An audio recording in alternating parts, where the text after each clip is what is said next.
starts with one of the most serious words you can hear tied to probation: manslaughter.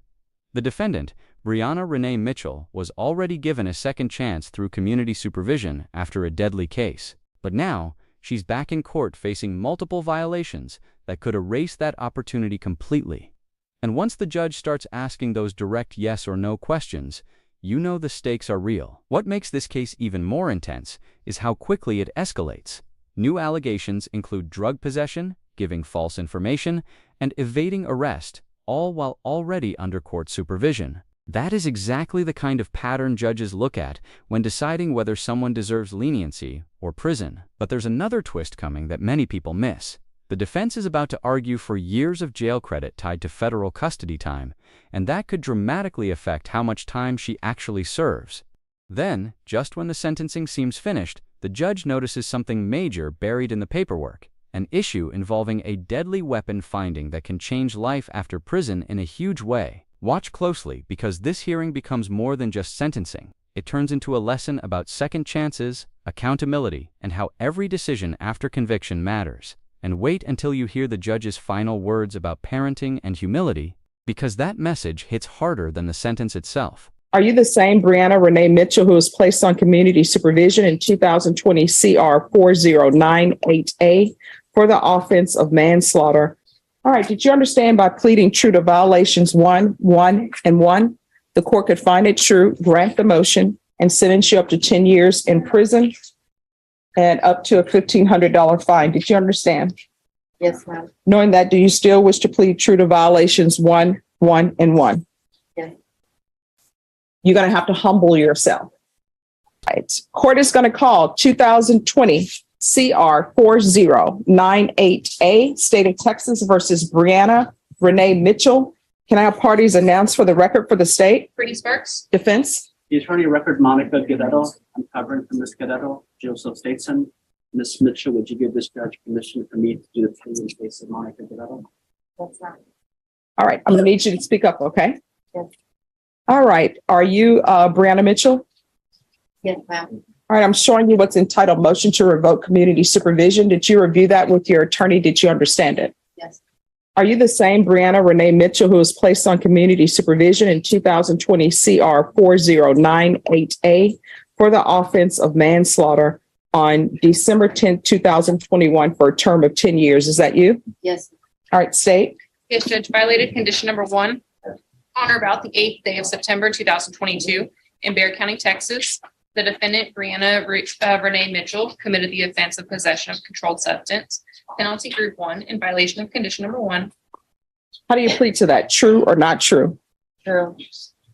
Violated condition number 1 on or about the 8th day of September 2022 in Bexar County, Texas. The defendant, Brianna Renee Mitchell, committed the offense of fail to ID fugitive intent to give false information in violation of condition number 1. How do you plead to that? True or not true? True. Violated condition number 1 on or about the 8th day of September 2022 in Bexar County, Texas. The defendant, Brianna Renee Mitchell, committed the offense of evade arrest or detention in violation of condition number 1. How do you plead to that? True or not true? True. We'll waive the other violations. Any objections to the state's waivers? None. All right. Did you understand by pleading true to violations 1, 1, and 1, the court could find it true, grant the motion, and sentence you up to 10 years in prison and up to a $1,500 fine? Did you understand? Yes, ma'am. Notice how calmly those guilty pleas are entered. True, true, true. But in probation court, those short answers carry massive consequences. By pleading true to multiple violations, the defendant is essentially admitting the state can move forward with revocation.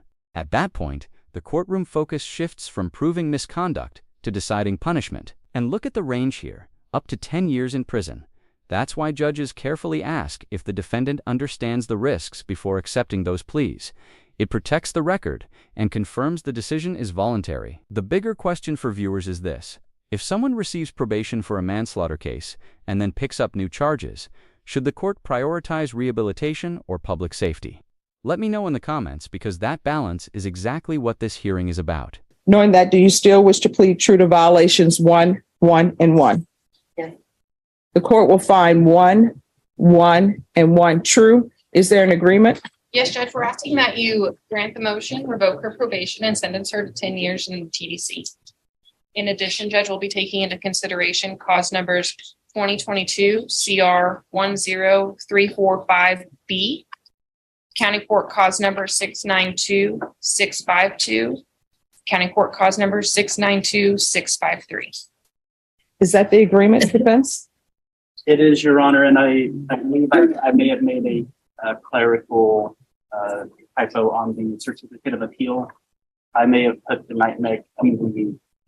I may have put the case being TIC instead of the NPR. That's my mistake. Yes. No, I'll correct that. Is there any objections to the court correcting that with the proper cause number? None from the defense. And if I may put something else in the record, Your Honor. Yes. This offense was created during a time where Ms. Mitchell was on federal release, supervised release. She has federal back time, and post the offense, she did time in federal prison. I have some dates if I could put those on the record. Yes. She was in custody in federal prison or federal custody on April 18th, 2016, where she was sentenced November 17th, 2016. And she was not released until April 3rd, 2020. When she was released, April 3rd, 2020, it was supervised release. And there was a revocation hearing. And she has federal custody time from February 18th, 2022 to April 13th, 2022. And we ask that she be given credit for federal time in addition to the Barry County time. So you're asking for credit from April 18th, 2016 to April 13th, 2020? We are, and I did explain to my client that is prior to the offense date, but she was still in custody post that also, and that it's the court's discretion to award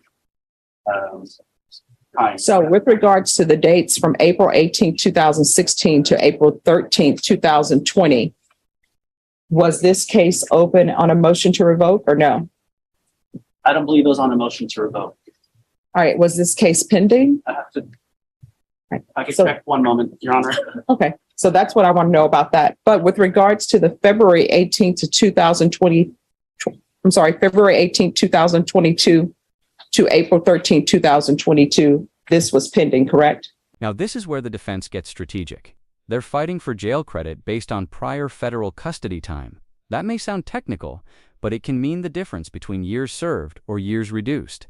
Time credit arguments are often some of the most important parts of sentencing, even if they sound procedural. The judge doesn't just rubber stamp it either. She starts asking smart questions. Was the case pending?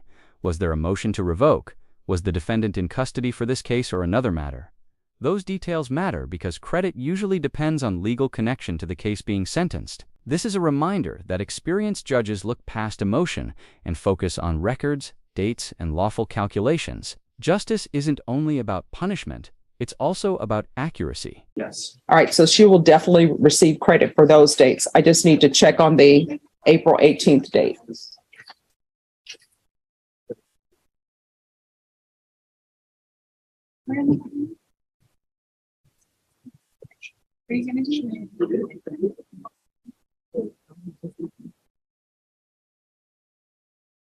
Can you look for that too?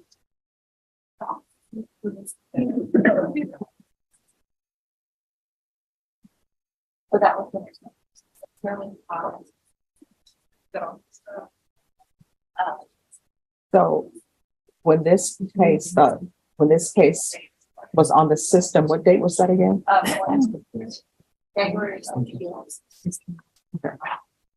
And then she was running patient 12-10.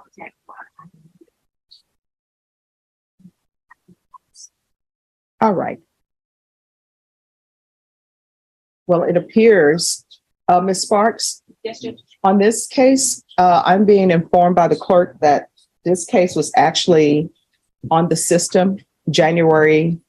This is the moment everything becomes final. Once she confirms she's waiving her right to appeal and asks the court to follow the agreement, the door starts closing fast. 10 years in prison is no longer a possibility, it becomes reality. And notice something important here. Even with a negotiated deal, the judge still carefully walks through every part of it on the record.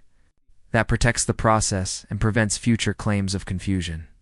In felony court, clarity is everything because every word follows you for years. Interview Back in 2016. Yes, Judge, that's what our computer shows. Okay. So we can go back on the record, Brenda. So are you asking the court to follow this agreement? Yes. Are you waiving your right to appeal? Yes, ma'am. All right. Then the court is finding 1 and 1 true. The court will follow your agreement, revoke, sentence you to 10 years in the prison, take in consideration 2022 CR 10345B, County Court Cause number 692-652, 692-653, give you credit for any time served, and the court will give you the credit served in federal custody from April 18, 2016 to April 3rd, 1, and just when most people think the hearing is over, the judge catches something huge: no deadly weapon finding on the record. That is not a small paperwork issue. That can affect parole eligibility, prison classification, and future consequences long after sentencing. This is why experienced judges don't rush the ending. Sometimes the most serious legal consequences happen in the final 2 minutes, not the first 10. If you've been skipping the end of court hearings, this is exactly why USHOULDN, single quotes, T.interview. 2020, and February 18th, 2022 to April 13th, 2022. Just when it seems over, the judge spots something critical: no affirmative deadly weapon finding on the record. That is a huge catch. Why? Because findings like that can affect parole eligibility, future consequences, and how the conviction is classified moving forward. The court reviews the indictment and discovers the death involved a discharged weapon. Even though there were questions about who physically possessed it, the charging language supports adding that finding. This shows why details in old case files still matter years later. Many viewers think sentencing ends once the prison term is announced. Not true. Sometimes the most impactful legal consequences are hidden in these final administrative moments. Always watch until the end in court. That's often where the real story appears. Is there anything else from either side with regards to sentencing? No, Judge. Nothing from defense. All right. For some reason, there's no affirmative finding on this of a On the deadly original? weapon. Yes. Let me see something, just one moment. I don't know what the underlying facts of this case were. Just give me 1 second.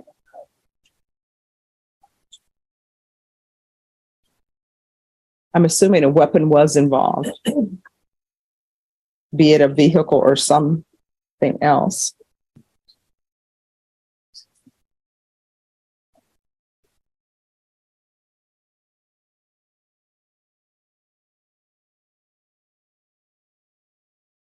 All right, yeah, it's involved a gun. It appears that my client appears that it was with the co-defendant who had a gun. Her client didn't have a gun, but that was not negotiated with the district attorney's office with Marcus prior to this. All right, because I mean, according to the, and I know this is before your time, Mr. Statesman, but according to the indictment, it says that Brianna Mitchell did recklessly cause the death of an individual, namely, the complainant, by discharging a deadly weapon. So this is pre this attorney, Ms. Mitchell, but that's what's in the paperwork. So there's going to be an affirmative finding.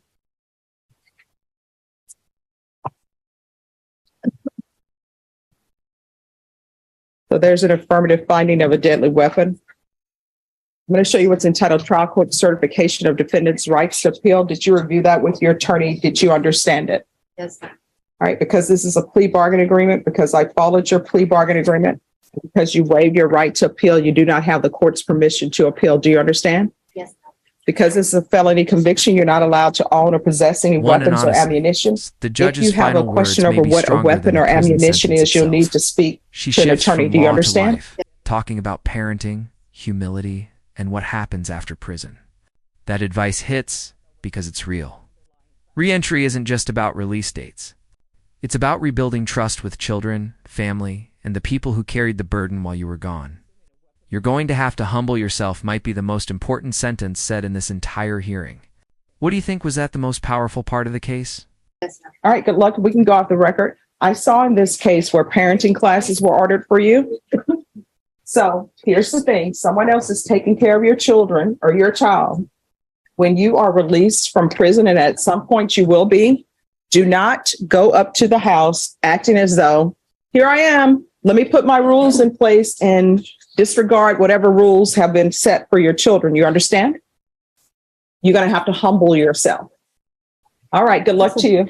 This case ended with probation revoked, a 10-year prison sentence imposed, and additional custody credit granted for prior federal time. But beyond the legal ruling, the judge delivered something even more personal, a warning about returning home with humility after incarceration, especially when others have been raising the defendant's children. That final message speaks to a bigger truth. Court cases don't end when the gavel drops. Families are affected, children are affected, futures are affected, and when someone is given a second chance, what they do next can determine everything. The courtroom here balanced accountability, procedure, and reality. A serious prior offense, repeated violations, and lost trust ultimately led to prison. If you found this case as shocking as we did, make sure to hit that like button, share your thoughts in the comments, and don't forget to subscribe for more jaw-dropping courtroom breakdowns. Thank you, Judge. Thank you. Checking in on Charles.